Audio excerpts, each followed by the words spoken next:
अभी हाल हमारे राज्य में विधानसभा चुनाव हुए, बहुत सारे वादे किए गए, बहुत कुछ हुआ, सरकार बन गई। लोकतंत्र है, जिसे जनता चाहती थी उसे चुनकर सत्ता में बैठाया। लेकिन अब क्या? अब इस शहर को कैसा स्वरूप प्रदान किया जाए, कैसी इसकी आधारभूत संरचना हो, कैसी शिक्षा हो, चिकित्सा हो और बहुआयामी विकास किस प्रकार हम इस शहर का कर सकें, ये जिम्मेदारी बनती है हम सभी दूरदृष्टि रखने वाले, चिंतनशील और जो जागरूक नागरिक हैं इनकी। यही उद्देश्य है। आप देख सकते हैं पीछे हमारे बैनर में आज के कार्यक्रम का उद्देश्य लिखा हुआ है।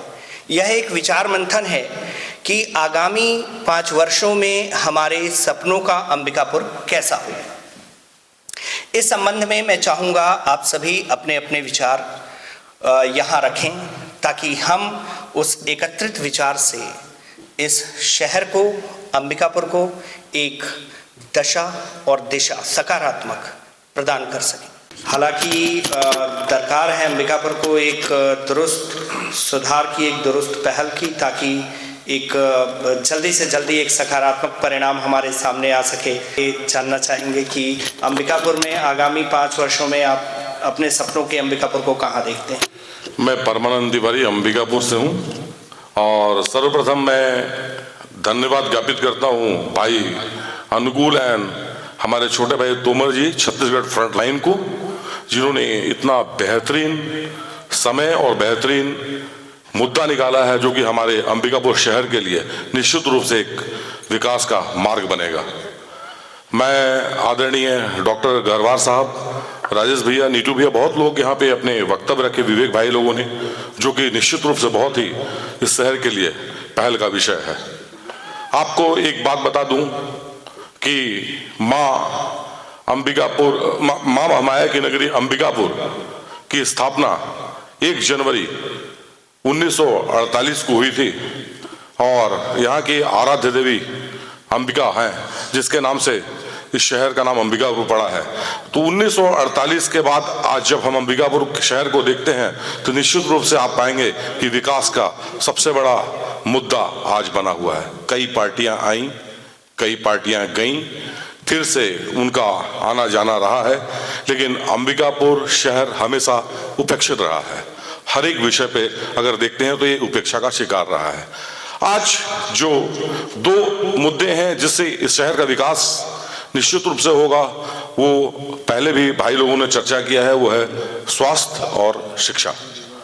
शिक्षा की जो मूलभूत सुविधाएं हैं जो अंबिकापुर शहर में निश्चित रूप से अच्छी हैं, लेकिन आज गरवार साहब ने बहुत अच्छा मुद्दा उठाया एक, कि जल सत्याग्रह निश्चित रूप से अंबिकापुर शहर में होना चाहिए, जो कि जल का बहुत बड़ा समस्या आने वाला है आने वाले समय के लिए।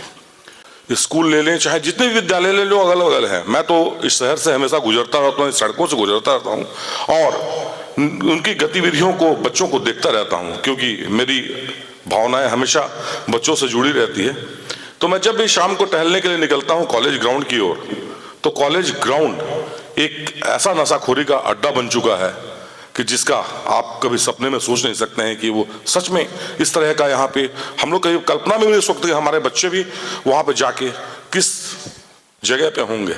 आप नहीं समझ सकते इस चीज़ को, लेकिन मैं बहुत नज़दीक से देखता हूँ और कई बार मैंने इसका विरोध भी किया है, जिसके लिए मुझे कई चीज़ सुनना भी पड़ा है।